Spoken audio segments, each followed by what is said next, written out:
Maging maginhawa sa pananalapi sa paglagay nito sa iyo pong pitaka. Magdala po ito ng swerte sa pananalapi, sa pera, sa hanap buhay, sa trabaho, sa negosyo. At kahit po ikaw ay isang mananaya, swerte po ang dulot nito sa mga mananaya.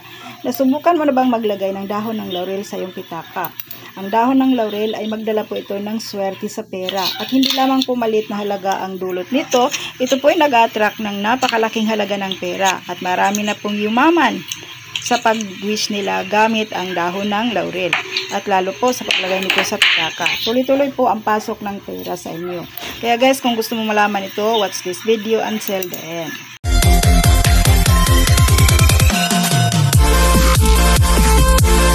Sa paglagay nito sa iyong pitaka, ito po ay magdala po ng swerteng tuloy-tuloy. Pampaswerte sa mga mananaya, pampaswerte sa negosyo, pampaswerte sa naghahanap ng trabaho, at pampaswerte po sa iyo pong buhay. Sa lahat ng parte na iyong buhay guys ay magkakaroon po kayo ng pagbabago. If you want to change your life for the better, yan guys, subukan mo po ang paglagay ng dahon ng laurel sa iyong pitaka. Maramdaman mo ang sunod-sunod na pasok ng pera. Unexpected na pera ang iyo pong matanggap. Kaya guys, hindi lamang po basta-basta na lamang ilagay ito sa iyong pitaka and then okay na po. So may mga paraan po yan.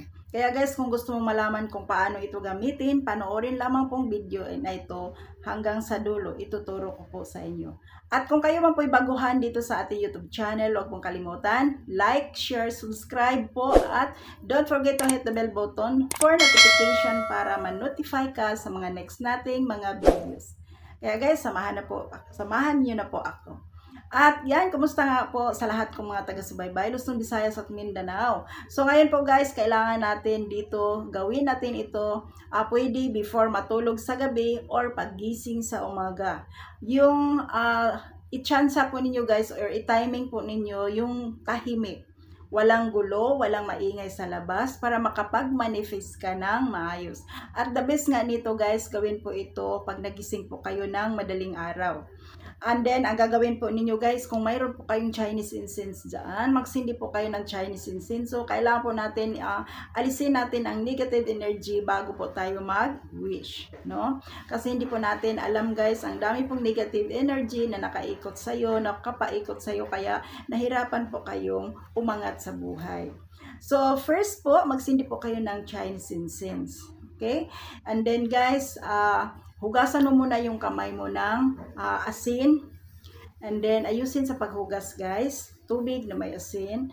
Yan, i-massage mo yun, ikuskus mo yung asin dito sa may gitna ng dito po. And then, ganyan mo lang siya guys, mga dito po. Yan, ayusin po, no? And then, alisin mo na natin yung mga nakadikit dyan na nagdulot po ng negative energy. So, hugasan ng maayos ang kamay, patuyuin. Pagkatapos po guys, i-ready mo na yung pong wallet. Di ba po, nakasindi na po kayo ng Chinese incense. So, hayaan mo na po yung usok dyan, iikot siya. Kasi yan po ay nag-aalis po yan ng negative energy. So, once na nakasindi na yung Chinese incense, hindi nakapaghugas na kayo ng kamay, next na gagawin ninyo po guys, kailangan mong dito yung buo na dahon ng laurel. Sa dahon ng laurel guys, isulat mo dito ang halaga ng pera. Guys, kahit magkano po, pwede kang sumulat dito ng napakalaki. Guys, nangarap ka lang naman, lakihan mo yung pangarap mo. Okay po? So, dito po guys, example, susulat ka dito ng 10 million pesos. Yes, malaki po yan. Yes, malaki. Guys, magtiwala ka at maniwala ka na makuha mo at darating sa iyo yung halaga na yan. Walang imposible po. Ang dami ngang naghihirap sa buhay. Bakit sila gumanda yung buhay? Kasi sila po ay napaka-positive na tao. Na-attract nila, nag-manifest sila. Na-manifest nila yung gusto nilang buhay. Kaya guys, ito po yung purpose natin. Kailangan natin gumanda yung buhay mo. Okay po? Kaya guys, ayan, isulat dito po. Kahit magkano, depende po sa inyo. Okay? Pagkatapos mo nasulat yan, ang halaga ng pera guys, sulatan po ninyo ng sign ng pera sa likuran.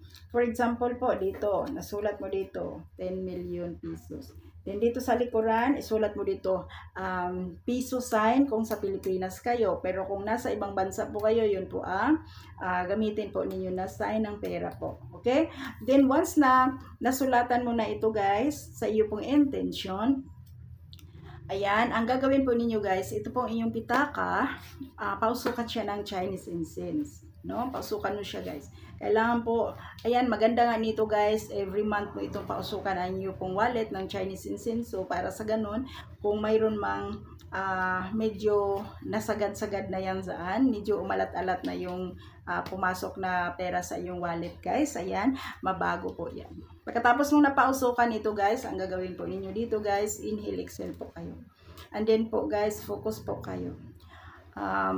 Inhale, exhale, balik-balik po, inhale, exhale. Pagkatapos po guys, ayan, banggitin po ninyo ang iyo pong pangalan, no? 8 beses po. Pagkabanggit po ninyo ng inyong pangalan, paulit-ulit na 8 beses guys. Bakit po 8? Kailangan po guys yung pangalan mo para bang inaano mo siya, kinokonek mo doon sa universe. Okay? Once na 8 beses na po, natapos mo nang nabanggit yan, kasunod naman po nito, kasaganaan at kaginhawaan ng buhay, savings, lahat po, bulong mo dito guys. Dito po, sa dahon ng laurel. Bulong mo dito. Lahat po ay matupad. Lahat kung ano man po ang iyo pong mga dream. Bahay, sasakyan, kung ano pa man yan, ibulong mo dito sa dahon ng laurel. Pagkatapos po guys, ilagay mo na siya dito sa iyong pitaka. Itabi mo siya sa pinakamataas na antas po ng iyo pong pera. Kung ano yung pera mo ngayon na pinakamataas. Halimbawa, wala talaga kayong 1,000 guys. Ayan, okay lang po yan, okay? Itabi mo siya diyan sa pira na papel. Pagkatapos mo na itabi yan sa pira na papel guys, ayan, yan po ang umpisa na maramdaman mo talaga yung pasok ng pera ang gaan. At guys, ang wallet po natin, wag po natin lagyan ito ng mga resibo or yung mga credit card, yung mga babayarin, wag po, okay? Nag-attract po yan ng kawalan ng pera. Kaya guys, sa paraan pong ito guys, pampaswerte po ito sa mga mananaya. Pampaswerte po ito sa negosyo, sa naghanap ng trabaho, at gusto pong ma-promote sa trabaho, guys, try po ninyo ito. Importante po dito, magiging confident po kayo. So, ang gagawin po ninyo guys, sa loob po ng 3 araw, kailangan po, ayan, balik-balik mong banggitin po ang iyo pong kahilingan. Kahit hindi mo na ibulong dito sa dahon ng laurel. Pagka sa lagi mo siyang iisipin.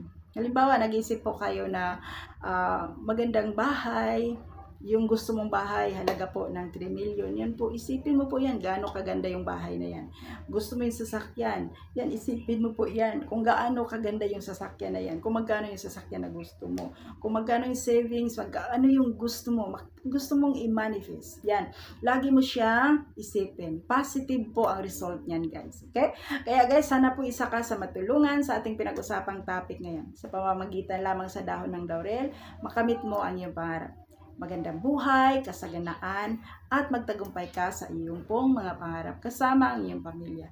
Kaya guys, maraming salamat po sa inyong lahat. Huwag pong kalimutan, like, share, subscribe na rin po guys. At kung hindi pa po kayo nakapag-subscribe, and then don't forget to hit the bell button for notification para ma-notify ka sa mga next nating mga videos. Thank you so much. God bless everyone. Mag-ingat po kayo guys. Bye!